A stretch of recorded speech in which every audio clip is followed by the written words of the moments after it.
public warning system.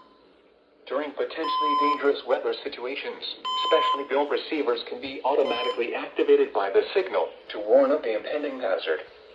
Tests of the signal and receiver performance are normally conducted between the hours of 11 and noon each Wednesday.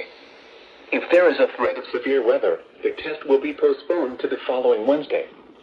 To provide the most consistent and dependable warning service possible, the warning alarm will be activated for hazardous watches and warnings for the following counties in southeast North Carolina: Bladen, Brunswick, Columbus, Pender, and New Hanover.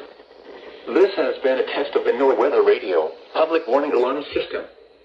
We now return you to the normal program schedule.